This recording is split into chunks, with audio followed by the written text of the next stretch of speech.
Hello everybody, it's Mark at Tiny4x4. Welcome back to the channel. In this video I'm going to be unboxing the latest release from Orlandoo Hunter, and it's this OH32N03 trailer kit. This is a 1/32 scale semi-trailer that's designed to work with their R650 Scania kit, the OH32T01. This is the second trailer release for the Scania. The earlier kit was the N02 low loader, and as you can see here we have a skeleton trailer that's designed to work with shipping containers. This kit came as a free sample from Orlandoo Hunter, so thank you guys for that. And on the back here we can see some illustrations of how it looks with the containers on board. So you've got a 20-foot container option or a 40-foot. Those containers, the trailer and the Scania, if you're interested, are all available in our shop at www.tiny4x4.com. We have some dimensions here over on the side. So it's 390mm overall length, 81mm width, 50mm high, 61mm track width between the wheels, and 42mm in between each axle wheelbase. There's not much else to show you on the box, so we'll get stuck straight in.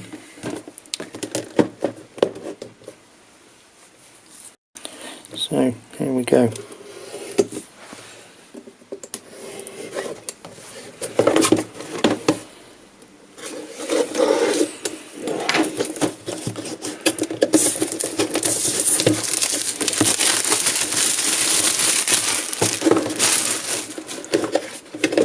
Okay, what have we got inside?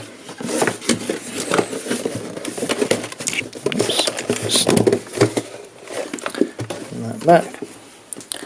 So, as per usual with Orlandoo, we've got a great, well documented assembly manual, and we'll have a look at that in a minute. We have some etched parts and some stickers. They are stickers, not water slide decals, just for your chevrons to go around the edges, and then the usual labelled bags with parts in. So bag A is your main chassis legs, some ball head screws I can see there, and some of the cross bracing, things like that. We've got some clear light lenses, some rod link ends, and these are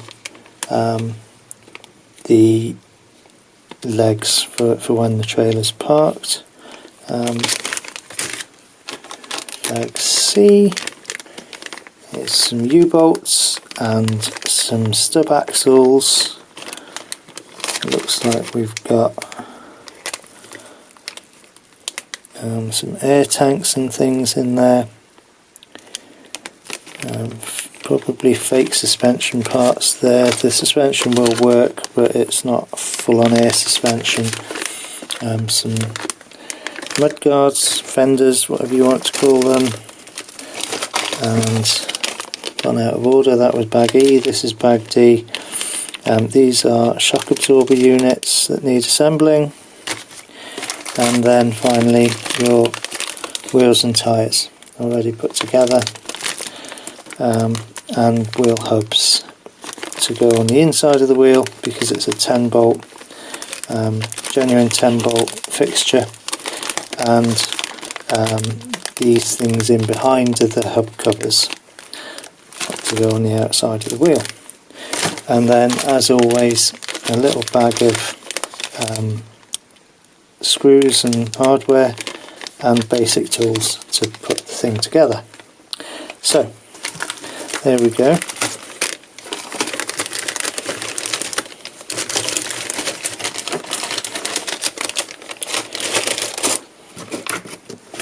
Let's have a look at the manual. So if you've already built the low loader trailer, the N02 kit, then a lot of this is going to be familiar, I think. The axle assemblies, the suspension setup, the parking legs and the spring-loaded mechanism that operates those are all carried across into this kit. Really the only difference is going to be the chassis itself, and if anything this is a more straightforward chassis than the low loader. I suppose one thing that I'd like to see here is some way of clipping the containers down onto the chassis, because it's not going to be much fun if they're bouncing around and falling off while you're driving around. So we'll see if we can see anything along those lines. Otherwise I'm not going to spend too much time in here because it's very similar to the other trailer. If you're new to Orlandoo, these manuals can be really reassuring. They're ever so well documented, they're nice and clear. You start here on page 1 with your safety information. It lists out additional stuff you're going to need to complete the build, so glue and paint and things like that. They're recommending their radio system here, the D4L radio system and the D201N radio control light controller that sits in the trailer separate on its own battery, binds to the radio alongside your main receiver, and then the lights work in tandem with the truck without any wires between the two units. You don't have to use that system, but it's nice and ready-made, if you like. You get a diagram of every sprue in the box. It tells you if there's multiples of those. Each sprue has a code number, and then each part on the sprue is numbered, and those numbers are referenced in the steps of the assembly guide, so you know exactly which part you're picking off the sprue for each step of the assembly. So then we've got all the bearings and springs listed out, all the screws, the tools, and then you've got these symbols here that are used during assembly. So glue, don't glue, make 3 of these, pay special attention here, those sorts of things. And you can see those symbols being used here because you're gluing outriggers and cross braces onto the chassis leg. It is a plastic chassis, so that means there's some flex in it, which doesn't really seem to be too much of a problem when it comes to running the truck. The other chassis leg goes on. This plate is used for the sliding mechanism that operates the parking legs. Some more bits going on, the rear bumper, and then, oh, here we go. So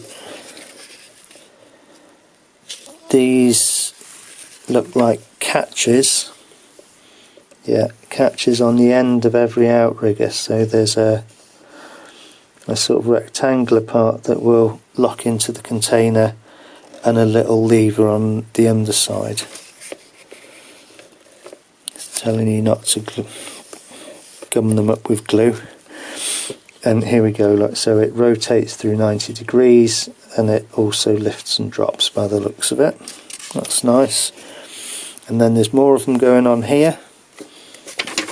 Some etch parts going on, suspension hangers.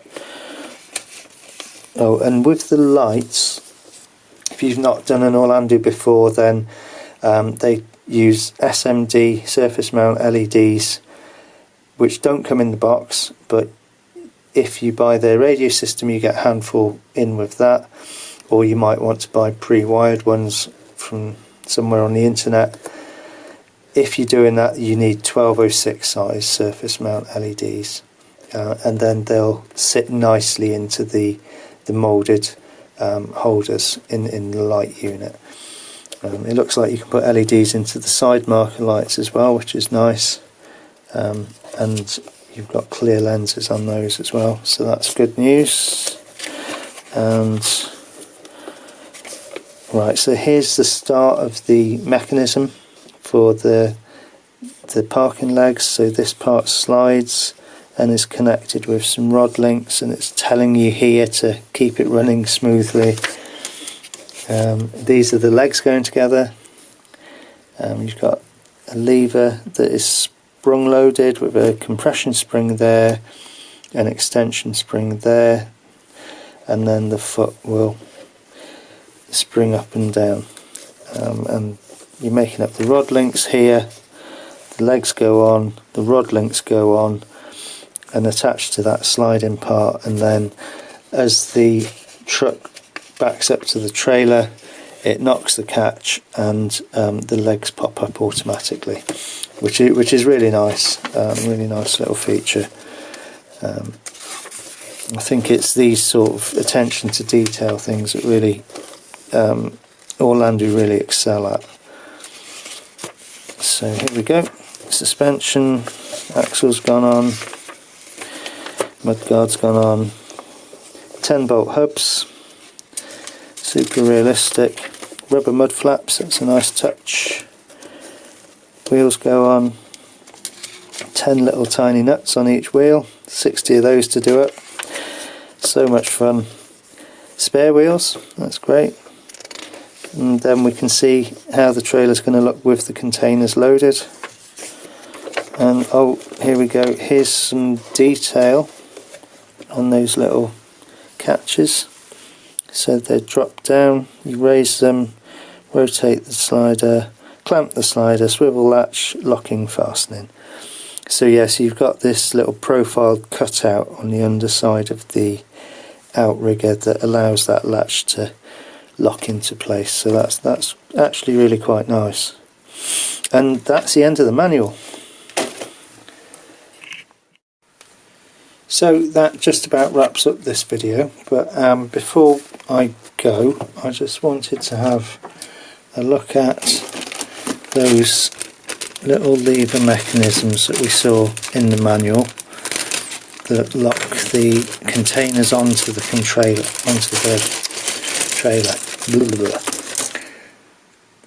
And here's some of the sprues, there's the ball studs. So it's these parts here, I don't know how well you can see that, but these are the little levers, and then these are the other end that lock into the container.